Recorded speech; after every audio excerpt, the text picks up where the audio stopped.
My name is Leo Evans, and I'm nobody special. If I had to point to one thing in my life that isn't painfully ordinary, it would be my new wife, Catherine Sterling. Kate, the Ice Queen CEO of Sterling Industries, with a net worth that has way too many commas. It all started with a spectacularly bad decision involving too much whiskey. I still can't piece it together. One minute, I was a part-time bartender at the city's most exclusive rooftop club. The next, I was waking up in the penthouse suite next to its most famous patron. The morning sun sliced through the floor-to-ceiling windows. I stared at the face on the pillow next to me. Impossibly perfect, sculpted from porcelain and frost, and my brain simply shut down for a full 3 minutes. She was already awake. There was no screaming, no accusations, not even a flicker of emotion. She just sat up, clutching the silk sheet to her chest, and looked at me with the same cool detachment she probably used to analyze quarterly earnings reports. Name: Leo Evans. Age: 26. Occupation: until last night, bartender. She nodded, as if confirming the specs on a new piece of hardware. Then, from the nightstand, she produced a folder and a pen. I have no idea when she prepared it, but the paper was still warm from the printer. Sign this. Her voice was like glass.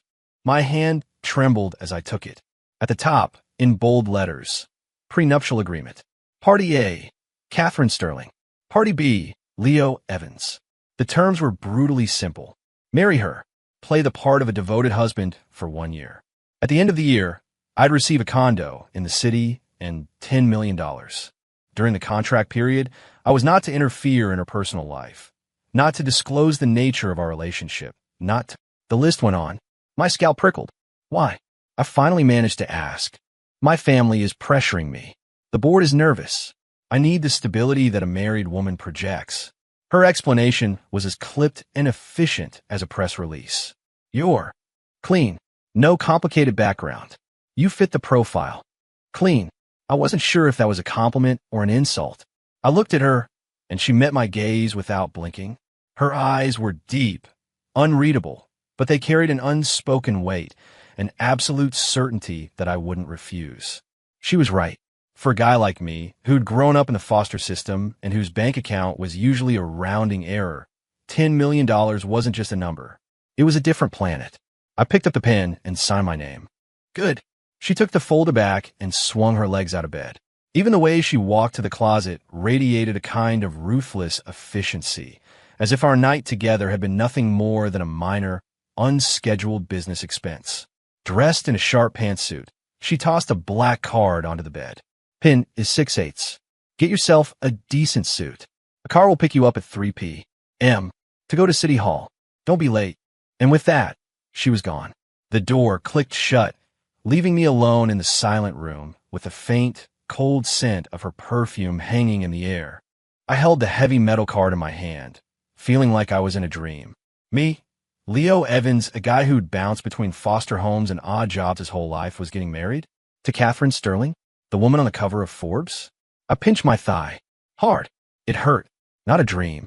At 3 o'clock sharp, a black Rolls-Royce Phantom purred to a stop in front of my rundown apartment building.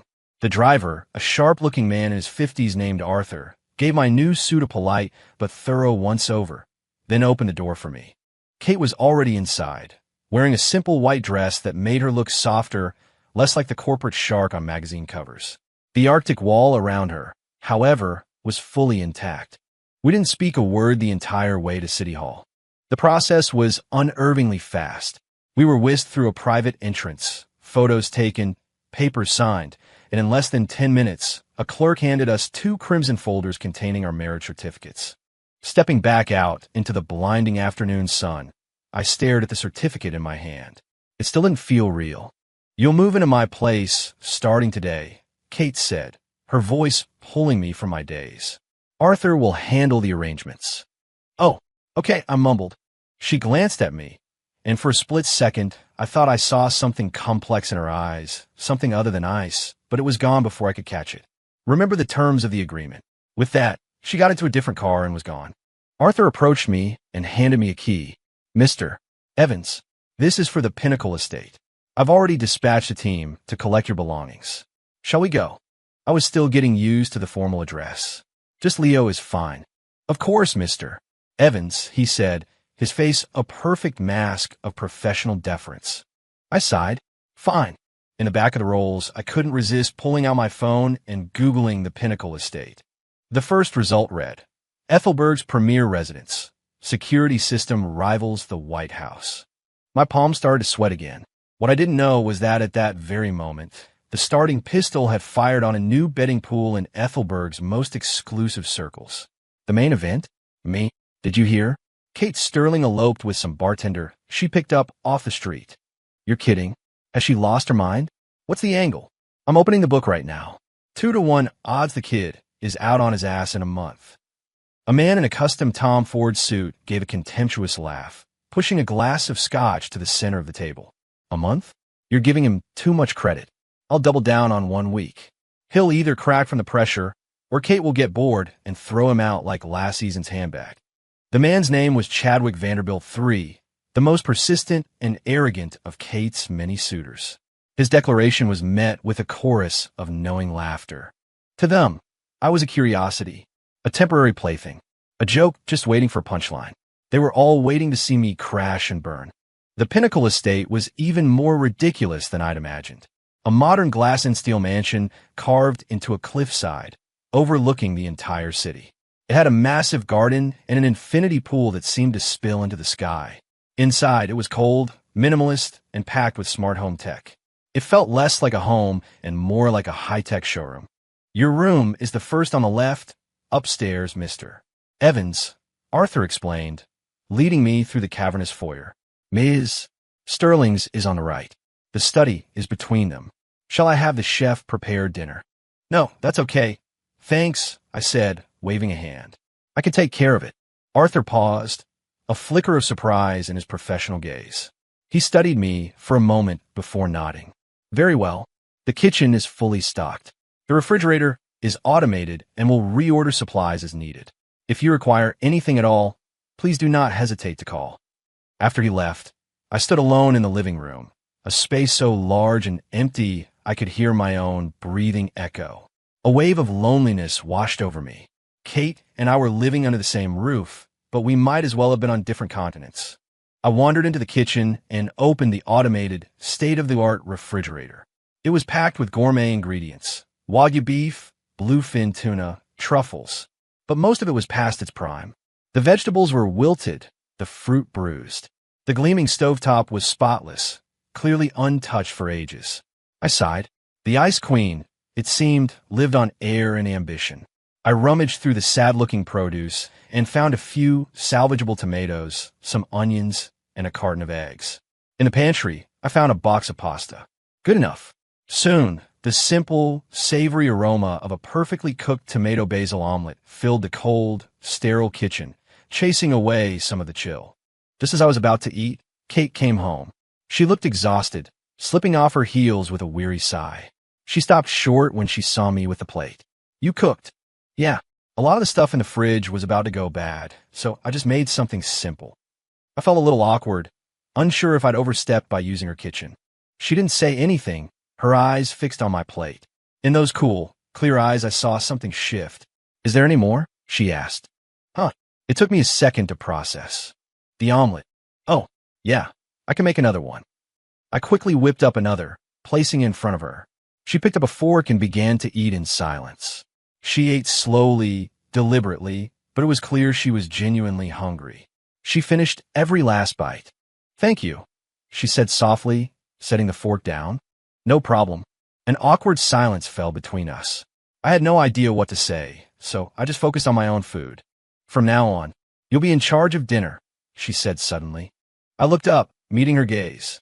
That's not in the contract, I said. She actually looked taken aback. It was the first time I'd seen an expression on her face other than board meeting, and it looked a lot like surprise. I can increase your compensation, she said, quickly recovering her composure, her tone shifting back to negotiation mode. I laughed. No need to pay me more, I said. I have to eat anyway, but I have one condition. Name it. Stop ordering all this ridiculously expensive stuff that just goes to waste. I gestured toward the fridge. Just get normal, fresh ingredients. If there's something specific you want, you can let me know. She stared at me for a long time. So long I thought she was about to get angry, or just call Arthur to have me thrown out. Finally, she just nodded. Deal. That night, we had our first conversation that wasn't about the contract. It was brief, but the little bit of warmth in the kitchen seemed to make the cold house feel a tiny bit more human. Unbeknownst to me, all of this was captured by a discreet security camera and streamed directly to Arthur's phone. He watched the footage of his boss silently eating an omelet and fell into deep thought. He'd been with Ms. Sterling for 5 years and had never seen her eat simple, home-cooked food, let alone discuss groceries. This Leo Evans was more than he seemed. Arthur quietly opened the Notes app on his phone and made an entry. Subject: Leo Evans. Status: unknown. Suspected master of psychological arts. Day 1. Has successfully breached the primary defense layer using his simple omelet. Methods appear mundane, but are highly effective. Requires close observation. The next day, I officially began my life as a house husband. Kate left for the office at dawn, leaving me alone in the vast, silent estate. I cleaned the house from top to bottom, then turned my attention to the complicated smart home system.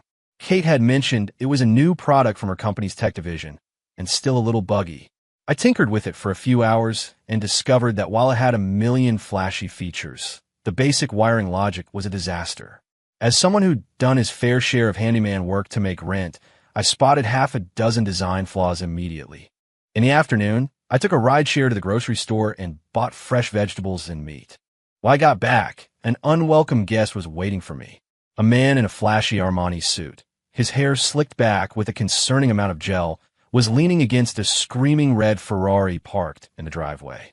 He watched me get out of the car with 2 large grocery bags, his eyes dripping with disdain. "You must be Leo," he said, looking me up and down like I was something he'd scraped off his shoe. I recognized him from the business gossip sites. Chadwick Vanderbilt, 3. Ethelberg's most notorious trust fund baby and Kate's most obsessive admirer. "Can I help you?" I asked. "I'm here to see Kate," he said, jutting his chin out. "You should do yourself a favor and get a clue. Stay away from her. You're not in her league." I ignored him and headed for the door. "Hey, I'm talking to you." He blocked my path. "I've seen your type before. You're just in it for the money, right? Name your price. How much to disappear?" I looked at his smug, punchable face and almost laughed. "How much do you think Kate is worth?" I asked him. He blinked, thrown off. She's priceless," he stammered. "Oh," I said, nodding. "Then I guess you can't afford her." Chadwick's face turned a shade of crimson I'd never seen before. It was probably the first time in his life that the let me throw money at the problem approach had failed. "You, don't get smart with me," he snarled. "I'm warning you. The Sterling's world is no place for a parasite like you. Just wait. You'll be kicked to the curb before you know it." I didn't have the energy to argue. I sidestepped him and pressed my thumb to the scanner by the door. The massive door swung open and then closed behind me, shutting out his furious sputtering. From his car parked down the street, Arthur watched the entire exchange. He opened his Notes app again. Subject: engaged primary antagonist. C. Vanderbilt, 3. Encounter was brief. Subject displayed remarkable composure under provocation. Neutralized both financial and psychological threats with a single, elegant Socratic maneuver, causing catastrophic system failure in the opponent. This man is dangerous. That evening, Kate came home looking stressed. "Chadwick was here today?" she asked. "Yep," I said from the kitchen, where I was making a chicken soup. "He didn't do anything, did he?" I was surprised by the note of concern in her voice. "Nah, just recited the standard issue billionaire bad boy dialogue." Kate was quiet for a moment. At the dinner table, she had 2 bowls of the soup. "If he comes here again, you don't have to engage with him," she said. "Wasn't planning on it. And if he gets physical, you have my permission to hit him back," she added. "I'll cover the damages." I stopped eating and looked at her. Under the warm kitchen lights, the sharp lines of her face seemed a little softer. Was that a flicker of warmth in her icy eyes? "Got it, boss," I said with a half smile. She frowned slightly at the nickname, but didn't say anything. After dinner, for the first time, she didn't go straight upstairs to her study. She sat on the couch in the living room while some terrible reality show played on the massive television. We sat in a comfortable silence. Suddenly, with a loud pop, every light in the house went out, plunging us into absolute darkness. "What was that?" Kate's voice came out of the blackness, tinged with an unmistakable note of panic. It was the first real emotion I'd ever heard from her. "Don't worry," I said instinctively. "Probably just tripped a breaker. I'll go check." I fumbled for my phone and turned on the flashlight. In the sudden beam of light, I saw her sitting rigidly on the couch, clutching a throw pillow like a life raft. So, the Ice Queen was afraid of the dark. "The main panel should be in the basement," I said, heading for the door. "I'll come with you," she said quickly, following close behind. The basement was cold and dark. My phone's light cut through the gloom, finally landing on the main electrical panel. I opened it and stared. The wiring inside was a chaotic rat's nest of crisscrossing cables. It was an electrician's nightmare. Who installed this?" I muttered.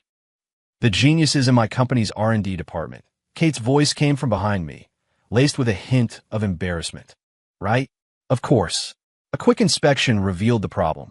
One of the circuit breakers had overloaded and fried. The shoddy wiring job had caused a cascading failure, knocking out power to the entire estate. "Can you fix it?" she asked. "It's an easy fix. I found a spare breaker and some electrical tape in a nearby toolbox. But seriously, you should get a professional to come in and rewire this whole mess. This is a fire hazard waiting to happen." Working by the dim light of my phone, I expertly cut, spliced, and taped the wires. Kate stood behind me, watching in silence. She had probably never seen anyone handle a problem like this before. In her world, you just made a phone call and a team of uniformed professionals showed up. A few minutes later, I flipped the new breaker into place. With a solid thump, the entire mansion lit up. "There," I said, dusting off my hands. I turned around and met her gaze. Her eyes were wide with astonishment and something else I couldn't quite read. How do you know how to do all this?" she asked. I shrugged. When you grow up with nothing, you learn to do a little bit of everything to survive. She fell silent, but the look in her eyes only intensified. From his car, parked in the shadows outside the estate, Arthur watched the lights come back on. He'd been monitoring the security feed via a backup power source. He had witnessed the whole thing. He watched Leo Evans, in near total darkness, with only the light of a cell phone, effortlessly repair a system that had stumped the company's own chief engineers. Arthur took a sharp breath and shakily pulled out his phone. Confirmed. Subject is not only a master of psychological warfare, but also a covert engineering prodigy. Faced with a complex, multi-million-dollar system, he diagnosed and resolved the core failure by sight alone. His skills are esoteric and profound. The subject is more dangerous than previously estimated. After the blackout incident, something shifted between us. She started treating me less like a contractual obligation and more like a person. She'd ask for my opinion on small domestic things, like when her six-figure imported tulip plant was dying. I took one look at it and said, "You're overwatering it. The roots are rotten. It's a goner." She was skeptical, but 2 days later, the plant was officially dead. Or when her ridiculously expensive Italian espresso machine broke down. The service company said it would be a week before they could send a technician. I took it apart and found a tiny, cracked rubber gasket. I replaced it with a 50-cent part from my toolbox, and the machine worked perfectly. She watched me fix her 5-figure coffee machine with a piece of rubber that cost less than $1. The astonishment in her eyes barely concealed. "Leo, what did you really do before all this?" she finally asked one night. "I told you, odd jobs," I said, tossing noodles for the Casio, e pepe she'd become obsessed with. Anything that paid. Food delivery, flea markets, construction, appliance repair. It was the truth. I'd done just about every gig imaginable to save up for my foster sister's college tuition. But to Kate, it must have sounded like a cover story. She didn't press further, just quietly ate her pasta. Our relationship slowly thawed in the crucible of these small, everyday moments. We still slept in separate rooms, and our days were our own, but we were no longer just two strangers living in the same house. Meanwhile, the 1-month deadline on Chadwick's bet was fast approaching. He was clearly getting impatient. He hadn't come back to the estate, but the rumors in their social circle were getting louder. I was a scheming gold digger who had somehow bewitched Kate Sterling. Arthur kept me updated with his own dramatic flair. "Mr. Evans, Mr. Vanderbilt is now referring to you publicly as the Svengali of the gig economy. Mr. Evans, the odds of you lasting the month have shifted to 5 to 1. I just laughed. I didn't care what they thought. My plan was simple. Finish the year, take the money, and disappear to some quiet town to open a small diner. Live a small life. Then, one day, Kate announced that I had to accompany her to a charity gala that weekend. It was in the contract. What do I need to do? I asked. Nothing, she said. Just stand next to me, smile, and don't talk to anyone. Got it. Human decoration. The gala was held in the grand ballroom of a 5-star hotel. Dressed in a tuxedo that probably cost more than my car, I stood beside Kate and felt like a fraud. Everyone around us was beautiful, rich, and elegant. Their eyes slid over me with a mixture of curiosity and thinly veiled contempt. I could hear the whispers. Is that him? Kate Sterling's bartender husband? He looks so normal. Normal is generous. Look at him, he's completely out of his depth. I can't believe she picked him over someone like Chadwick. Kate must have sensed it too. She moved a little closer, her voice low. Ignore them. I gave her a small smile to show I was fine. After some of the jobs I'd worked, a room full of snobs was hardly intimidating. Just then, Chadwick Vanderbilt III glided toward us, a glass of champagne in hand. He was decked out in a white tuxedo, clearly preening. Kate, darling, you look radiant tonight. His eyes scanned right past me, landing on her with a possessive gleam. Thank you, Chadwick, she replied, her tone flat. He, of course, was undeterred. His gaze finally shifted to me, a smirk playing on his lips. And you must be Mr. Evans. I've heard so much about you. He said it with an irony, so thick you could cut it with a knife. I hear you're a man of many talents. Tell me, do you know anything about wine? Here it comes, I thought. The public humiliation. Before I could answer, Kate's eyes narrowed. Chadwick, he's my husband, not a contestant in your little sommelier game. Oh, don't be like that, Kate, he said with a dismissive wave. I'm just curious. A man who captures your heart must be extraordinary. And since the theme of tonight's auction is fine wine, I thought Mr. Evans might like to share his expertise. He snapped his fingers. A waiter appeared with a tray holding 3 glasses of red wine. Mr. Evans, Chadwick said, his voice booming for the benefit of the crowd that was now gathering. We have here an 82 Lafite Rothschild, a 90 Romanée-Conti, and a bottle from my own family's vineyard. Why don't you have a taste and tell us which is which? It was a perfect trap. Everyone knew it. If I admitted I knew nothing, I'd humiliate Kate. If I faked it, I'd make an even bigger fool of myself. Kate's expression turned to stone. She was about to intervene, but I gave her a look, a tiny signal to trust me, and picked up the first glass. I didn't swirl it. I didn't sniff it. I didn't hold it up to the light. I just took a healthy gulp. Then, in the stunned silence of the ballroom, I smacked my lips and said one word, sour. The silence deepened. Chadwick's triumphant smirk froze on his face. He'd expected me to babble about tannins or oak. He hadn't expected that. What? What did you say? He sputtered. I said it's sour and kind of bitter. I don't like it. I took another sip to confirm. A choked laugh erupted from somewhere in the crowd. Chadwick's face turned a deep, alarming shade of purple. Don't you know anything? That's an 82 Lafite. It's one of the greatest wines in the world. And you say you don't like it. Is it? I feigned innocence. Guess it's just not for me. The cheap stuff from a corner store tastes better. A collective gasp went through the room. Comparing Lafite to corner store wine was practically blasphemy. Kate was staring at me, a strange expression on her face. Was she trying not to smile? You're insulting me. Chadwick was practically vibrating with rage. No, I'm not, I said, shrugging. You asked for my opinion. My opinion is it's bad. I put down the first glass and picked up the second, the Romanée-Conti. I took a small, delicate sip this time. Then I wrinkled my nose. This one smells like a damp basement. If the first comment was a grenade, that one was a nuke. The king of wines, dismissed as smelling like mildew. Chadwick was speechless. He just pointed at me, his mouth opening and closing like a fish. Impossible. An older gentleman in the crowd finally protested. Romanée-Conti has one of the most complex bouquets in the world. You're talking nonsense. I'm not, I said, holding the glass out to him. Smell it yourself. Hesitantly, the man took the glass and raised it to his nose. His expression changed instantly. This aroma, He looked up at Chadwick, his eyes wide. Chadwick, my boy, is there something wrong with this bottle? This is cork taint. Cork taint.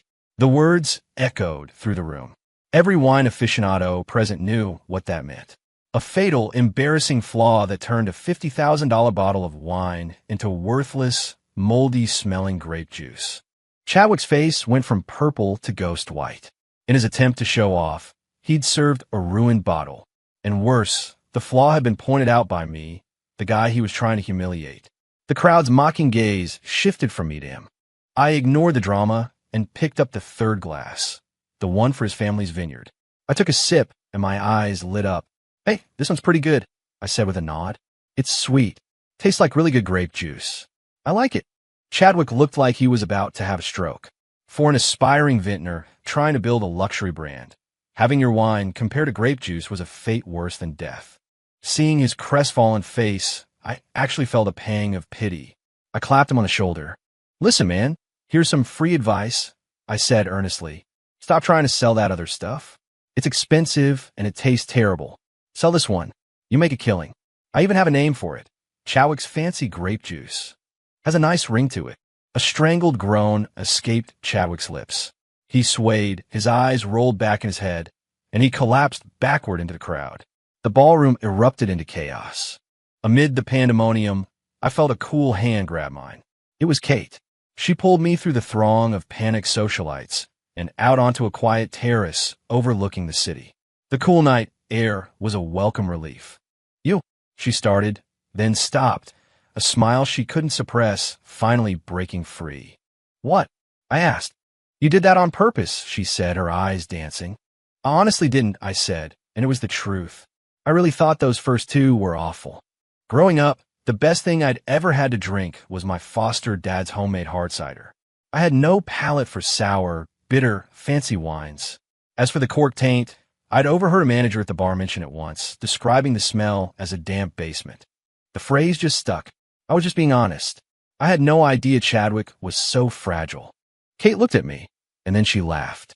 A real, honest-to-God laugh. It was like watching a glacier melt in seconds, revealing a field of wildflowers. The entire city skyline seemed to brighten. I just stared, completely captivated. Leo, she said, her voice soft. Yeah. Thank you. It was the second time she'd said that to me. The first was for an omelet.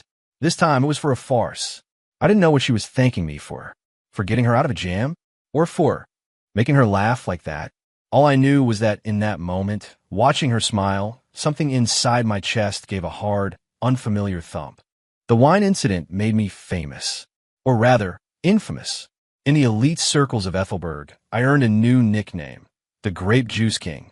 I was seen as a clown, an uncultured brute who'd won by sheer dumb luck. But, funny enough, no one ever tried to talk to me about wine again. Chadwick went aground. Rumor was the humiliation had actually sent him to a wellness retreat. His family's vineyard became a running joke. The 1-month bet on my departure came and went. The odds had become astronomical, but no one was taking them. It was obvious to everyone that Kate had no intention of kicking me out. In fact, she seemed to be doing the opposite. Our life together fell into a comfortable rhythm. She started talking to me about her work over dinner. I didn't understand half the jargon, but I listened. When she worked late, I'd leave a light on for her and a bowl of soup warming on the stove. She was less of a CEO, and I was less of a contractual husband. We were starting to feel married. One Saturday, Kate was home from work for once. I was in the garden, replacing the dead tulips with a few pots of succulents I'd picked up, cheap and hard to kill. She came out, dressed in jeans and a sweater. What are you doing? Watering the plants. You're not supposed to water succulents every day, she said, looking down at her phone. She was reading from some gardening website. They prefer arid conditions. Overwatering can lead to root rot. I looked up at her, so serious and studious, and couldn't help but smile. Got it, Professor Sterling. She shot me a look, but the corners of her mouth twitched upwards. She sat on the bench nearby, content to just be there. The sun was warm, the breeze was light. For a while, we just existed in that peaceful quiet. Then my phone rang. An unknown number. Hello. A timid voice answered. Is this Leo? I froze. That voice. Maya. Leo. It's really you. The voice on the other end burst with excitement. I got into Ethelberg University. I'm here on campus. Maya, my foster sister, the closest thing to real family I'd ever had. The reason I worked 3 jobs for the last 5 years. I jumped to my feet. You're kidding. That's amazing. Where are you? I'll come get you right now. I'm at the main gate, but her voice dropped. My wallet and my phone. They were stolen on the bus. My heart seized. Are you okay? Don't move. I'm on my way. I hung up, my mind racing. What's wrong? Kate asked. My sister. She's in town for college. She just got robbed. I have to go. Kate stood up immediately. I'll drive you. No, it's fine. I'll get a car. It's a weekend. It'll take forever. My way is faster. She was already heading inside for her keys, her tone leaving no room for argument. On the way, I gave her the short version of my history with Maya. She listened quietly, her eyes on the road. We found Maya at the university entrance, looking small and lost next to a giant suitcase. Maya, I yelled. Her head snapped up. Her eyes welled with tears as she ran and threw her arms around me. Leo, I was so scared. It's okay. I'm here now, I said, holding her tight. Kate stood by the car, watching us with a soft expression. Once Maya had calmed down, I made the introduction. Maya, this is my boss, Kate. I hesitated, but boss felt safest. It's nice to meet you, ma'am, Maya said, looking intimidated. It's nice to meet you too, Kate said with a small smile. Let's get you out of this crowd. We got Maya settled in her dorm, then took her out for a proper meal, bought her a new phone, and stocked her up on supplies. Kate was patient and kind through it all, and even insisted on loading up Maya's new student ID with $5,000. You can't do that, I protested, trying to pay her back. It's a welcome gift, she said, her gaze firm. Don't argue, or I'll think you don't consider me a friend. Friend. The word hung in the air between us. After dropping Maya off, the car ride back to the estate was quiet.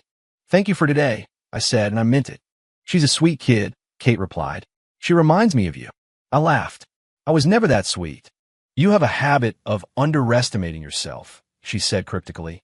When we pulled into the driveway, my good mood evaporated. Chadwick Vanderbilt was standing there, looking haggard but just as hostile as ever. And he wasn't alone. Beside him stood an older, imposing man in a severe suit. When Kate saw the man, she stiffened. Dad, she said, her voice tight. Catherine's father, the legendary Harrison Sterling. He looked at me, his eyes like lasers, and I felt like I was being scanned for flaws. He was not pleased with what he saw. This is the man you chose, he boomed, his voice dripping with disapproval. Yes, Kate said, stepping slightly in front of me. This is madness, he snapped. You've made a mockery of this family. End this farce immediately and make arrangements to marry Chadwick. So that was it. Chadwick had run home to Daddy. My marriage is my own business, Kate said, her voice like steel. Your business?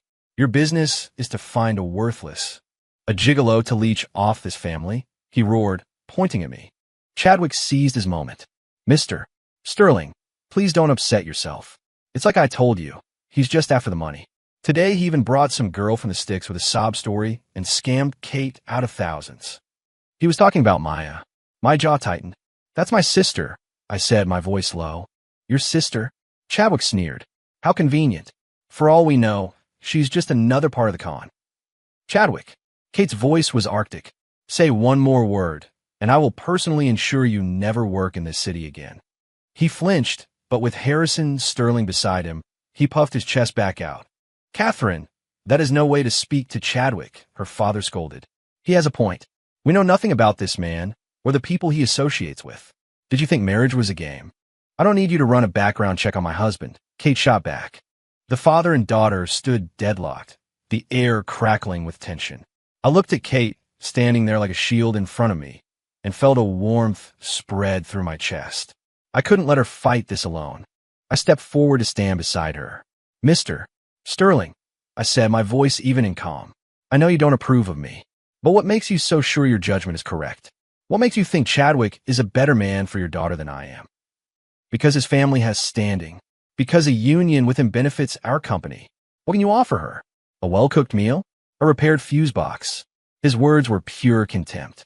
I can offer her a home, I said, each word deliberate. The world went silent. Harrison Sterling stared. Chadwick stared. Even Kate turned to look at me, her eyes wide with disbelief.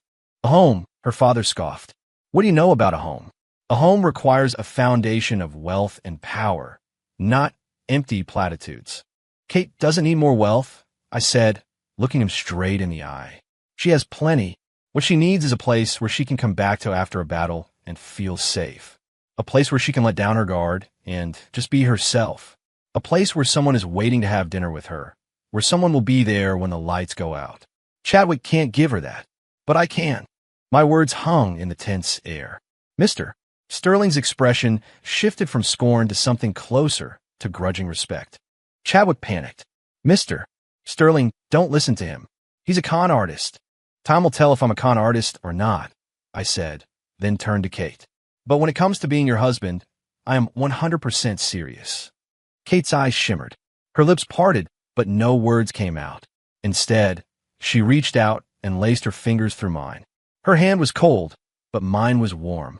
Her father looked at our joined hands, his face a storm of conflicting emotions. Finally, he let out a harsh breath. Fine, he growled, pointing a finger at me. I'll give you 1 year. 1 year to prove you can make her happy. 1 year to build something of your own that I can respect. If you fail, you will walk away and never look back. With that, he turned on his heel and stormed off. Chadwick gave us one last hateful look and scurried after him. We were alone in the driveway. I'm sorry, she whispered. I didn't mean for you to get dragged into this. Don't be, I said, squeezing her hand. We're a team, right? She looked up at me, a single tear tracing a path down her cheek. Leo, she whispered, what you said back there. Did you mean it? Which part? That you wanted to give me a home. Of course I did, I said, a slow smile spreading across my face. Though, making your dad approve of me in a year is a pretty tall order. Think I can get an advance on my salary to enroll in some How to Be a Titan of Industry Night classes. A teary laugh escaped her. It was the first time I had ever seen her cry, not from sadness or frustration, but from something else entirely. I clumsily reached up to wipe her tear away. Hey, don't cry. You'll ruin your makeup. She didn't laugh this time. Instead, she closed the distance between us and wrapped her arms around my neck, holding on tight. Leo, don't leave, she whispered into my ear, her voice pleading. I'm not going anywhere, I said, my arms circling her waist, holding her just as tightly. I'm right here. In that moment, my simple plan of opening a small diner in some forgotten town didn't just feel distant. It evaporated completely. I wanted to stay, right here with her, and build her a home. Her father's 1 year ultimatum hung over my head like a guillotine. I started to seriously consider my options. I could cook and I could fix things, but that wasn't going to impress Harrison Sterling. I had no degree and no corporate experience. Going to work at Sterling Industries would be a disaster. The pressure was immense. Kate must have seen the anxiety on my face. Don't worry about what my father said, she told me one night. Just be yourself. But I don't want to be a problem for you, I said. She thought for a moment. I have an idea, she said. We're launching a new division, a kind of high-concept lifestyle hub. I want you to run it. And what? We're calling it Aura, she explained. It's an experimental venture focused on providing bespoke experiences for our top clients. Private dinners, home design consultations, curated family events. We haven't been able to find the right person to lead it. I think. You'd be perfect. I was stunned. Me? A former bartender, running a corporate division? I can't, I said immediately. I don't know the first thing about business. You know about life, she said simply. That's what matters. I'll give you a team to handle the financials and the operations. You just provide the vision. The unwavering trust in her eyes made it impossible to say no. Okay, I said. I'll try. And just like that, I became the creative director of Aura by Sterling. When the news broke, the gossip circles exploded. Is Kate insane? She put the Grape Juice King in charge of a multi-million-dollar project. I heard Aura is their biggest new investment this year. She's handing to her boy toy. This is going to be a train wreck. I give it 3 months before it goes under. Chadwick was ecstatic, telling anyone who would listen that he couldn't wait to watch me bankrupt the company. I ignored them all. Talk was cheap. Results were everything. I threw myself into the project. Kate gave me complete autonomy. I designed the space myself, not as a corporate venue, but as a home. It had a huge open kitchen, a cozy living room, a garden terrace, and a playroom filled with books and toys. I hired a retired carpenter, a woman who'd been laid off from a bakery, and a bunch of creative college students. For our launch event, I didn't plan a wine tasting or a luxury goods showcase. I planned a family makerspace day. We invited our top clients to bring their children and spend a Saturday learning to bake bread or build a wooden toy car. My team was horrified. Director, our target demographic is billionaires. They're not going to be interested in arts and crafts, my marketing manager argued. The profit margins on this are non-existent, the finance guy added. The board will never approve. You're all thinking about what our clients have, I told them. I'm thinking about what they lack. They lack nothing, someone muttered. They lack time, I said. Time with their families. We're not selling bread or toy cars. We're selling connection. We're selling the moments they've been too busy to have. The room was silent. Supported by Kate, the plan went forward. The day of the event was a staggering success. The city's most ruthless CEOs and investors stood in our kitchen, covered in flour, laughing as their children showed them how to knead dough. They sat on the floor in our workshop, patiently sanding pieces of wood alongside a retired carpenter. They were creating something more valuable than a stock portfolio, a memory. At the end of the day, a real estate mogul known for his brutal business tactics shook my hand, his eyes wet. Mr. Evans, thank you, he said. I haven't spent a full day with my daughter like this in 10 years. I knew then that we had created something special. Aura became the hottest ticket in town. The project was a massive financial success, silencing all my critics on the board. Even Harrison Sterling looked at me with a new, grudging respect. I was closing the distance on his one-year challenge. But the real prize was Kate. The look in her eyes when she looked at me now was something I'd never seen before. It was pride. It was admiration. Our relationship had evolved far beyond the contract. We held hands on our evening walks. We curled up on a couch to watch old movies. We shared a soft goodnight kiss before heading to our separate rooms. I wanted more, but I was afraid to push, afraid to break the delicate spell we were under. Aura's success had turned me into an unlikely star in the business world. No one called me the grape juice king anymore. They called me Mr. Evans. My life with Kate felt more real every day. The one-year contract was a distant memory. I started thinking about a real proposal on one knee with a real ring. Then crisis struck. A foundational project at Sterling Industries, a partnership with a European tech firm to develop a revolutionary AI chip, imploded overnight. The partner company pulled out, citing the abrupt resignation of their chief technical officer. For Sterling, it was a potential catastrophe. They had sunk billions into the project. If it failed, the company's stock would plummet. Kate immediately flew to Europe to try and salvage the deal, but it was no use. The company wouldn't budge. For the next week, a dark cloud hung over the estate. Kate worked around the clock, growing thinner and more exhausted by the day. I felt helpless. This was her world, not mine. All I could do was make sure she ate and be there for her when she finally came home. One night, she didn't come out of her study at all. I brought her a bowl of soup. She was staring at a screen full of incomprehensible data, her face pale. You need to eat, I said gently. She didn't move. Leo, am I a failure? She asked, her voice trembling. My heart broke. I had never seen her this vulnerable. Don't be ridiculous, I said, coming up behind her and gently massaging her temples. You're the most capable person I've ever met. But I screwed this up, she whispered, leaning back against me. I've let everyone down. No, you haven't, I said softly. Business is business. You can always build something new, but you can't if you work yourself into the ground. There has to be another way. There isn't, she said with a bitter laugh. The entire project depended on their CTO, a German genius named Klaus Richter. He quit, and he's fallen off the face of the earth. Without him, the tech is useless. Klaus. The name sounded familiar. Klaus Richter.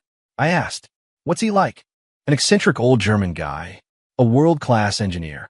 Apparently, he's obsessed with antique radios. The world suddenly tilted on its axis. Does he happen to be from the Black Forest region? I asked slowly. Kate sat bolt upright, turning to stare at me. How in the world could you possibly know that? I swallowed. How could I explain that? Years ago, I had made friends with an old German guy on a vintage electronics forum after I helped him troubleshoot a rare World War II-era radio.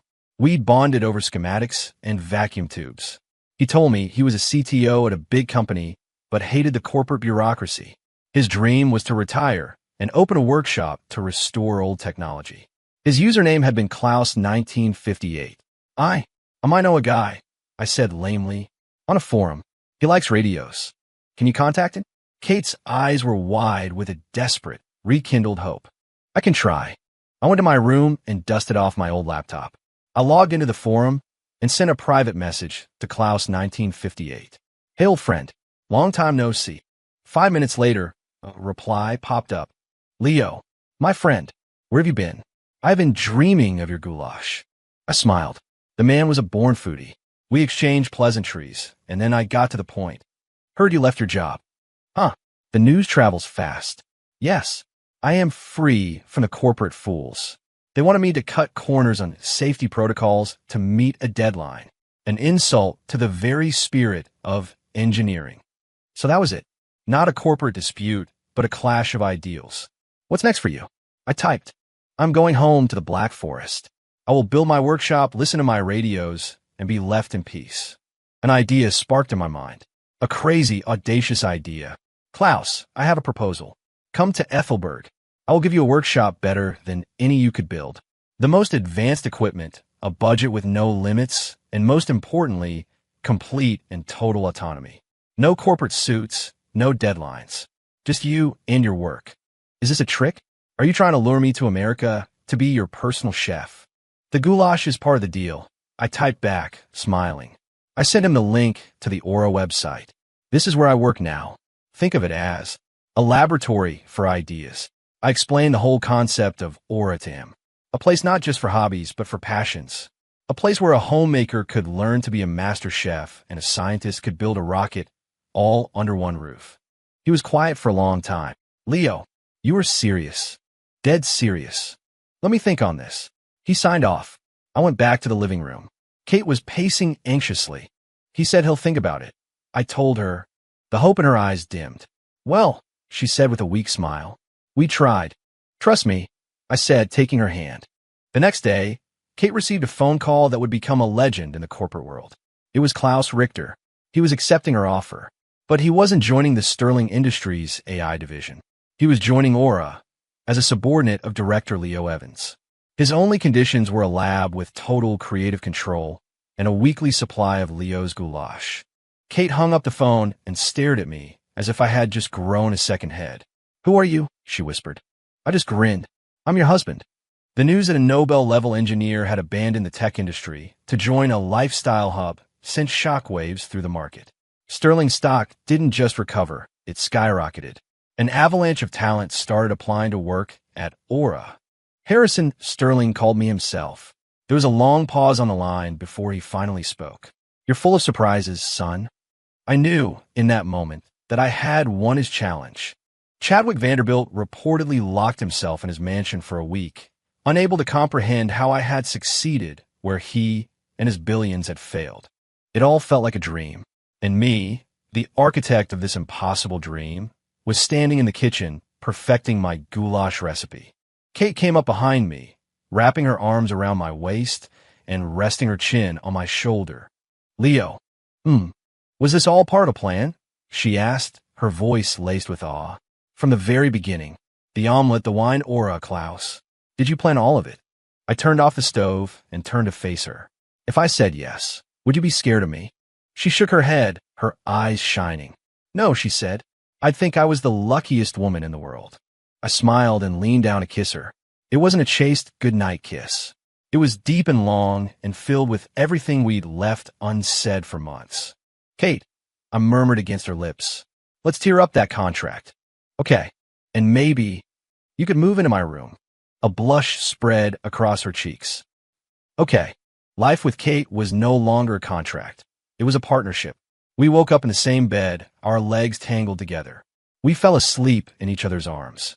My life, which had always felt like a series of temporary stops, had finally found a permanent home. Aura flourished. Klaus's future lab started churning out brilliant, practical inventions that simplified and enriched people's lives. I went from being a curiosity to a respected innovator. My face was on magazine covers, usually right next to Kate's. On Maya's birthday, we went to pick her up from her dorm. As we waited outside, Chadwick Vanderbilt approached us. He looked thinner, humbled.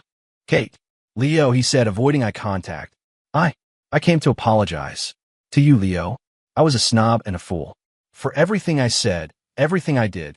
I'm sorry." He gave me a stiff, formal bow. Just then, Maya came running out of the building. "Leo."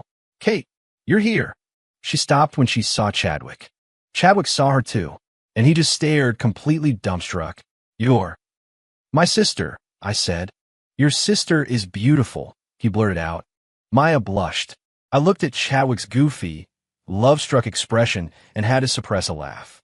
"Apology accepted," I said, clapping him on the shoulder. "Just try to be a better person from now on." I took Kate and Maya's hands and led them away. I glanced back once. Chadwick was still standing there, staring after Maya like he'd been struck by lightning. I had a feeling our lives were about to get a lot more complicated. I thought I had it all. The career, the woman I loved, a life I never could have imagined. Until the day Arthur handed me a thick manila envelope. "Mr. Evans, Mr. Sterling asked me to give this to you." Arthur's expression was grim. Inside was a detailed report with the title, "A Private Investigation into the True Identity of Leo Evans." My blood ran cold. I flipped it open. The first few pages were my life story as I knew it. Foster care, odd jobs, bartender. I breathed a sigh of relief. Then I turned the page. Staring back at me was a faded, black and white photo of a young man holding a baby. The man's eyes, his smile, they were mine. Beneath the photo was a caption, "Dr. Julian Evans, celebrated physicist, disappeared, presumed deceased, along with his wife in a laboratory accident 25 years ago. Their infant son, Leo, was never found." The world dissolved into static. My foster father had told me stories about my real father being a great scientist who had vanished, but I'd always assumed they were just stories. The last page was a DNA report, confirming that the man in the photo was my father. I wasn't an orphan. My father was a hero. And I was nothing. I stormed into Harrison Sterling's office, the report shaking in my hand. "Why?" I slammed it on his desk. "He just sighed. I had to know who my daughter married, Leo." "Well, now you know," I said with a bitter laugh. "The long-lost son of a dead scientist. Your father wasn't just a scientist, Mr. Sterling said, his voice heavy with a guilt I didn't understand. "He was my best friend. He saved my company from bankruptcy years ago. I was there at the lab the day of the accident. I couldn't save him. It's the greatest regret of my life." He looked at me, his eyes filled with a strange sorrow. "I've been searching for you for 25 years. I stumbled out of his office, my mind reeling. Kate was waiting for me. "Arthur told me everything," she said, taking my hand. "It doesn't matter who you were. It only matters who you are. And you are my husband." I looked at her, and the dam finally broke. I held on to her like a drowning man, a lost child who had finally been found. 1 year later, in Klaus Richter's lab at Aura, the German scientist was fussing over a massive, bizarre-looking machine humming with power. "Leo, come look at my new toy," he shouted excitedly. "I call it the chronal displacer. Theoretically, it is capable of time travel." "Klaus, what have you been building in here?" I asked, eyeing the mess of wires warily. "Science," he declared. "I have already successfully teleported an apple, 1 minute into the future. And the point of that is, it is a proof of concept. My real goal is to go back 26 years, to the day of the accident." My heart stopped. "What are you saying?" "I have the coordinates. I have a date," he beamed. "I'm going to bring your parents back." He slammed a large red button. The machine roared to life, bathing the lab in a blinding white light. When the light faded, the platform in the center of the machine was empty. "Did it fail?" I asked. "No," Klaus yelled, pointing at a gauge. "The energy signature. It worked." Something came through. We both stared at the platform. Slowly, a figure began to shimmer into existence. It was a young man in a white lab coat. He looked around in utter confusion, holding a half-eaten apple in his hand. Where am I?" "I was just in the commissary." I looked at his face, my face, but younger, brighter, unburdened by the years. My breath caught in my throat. Dad,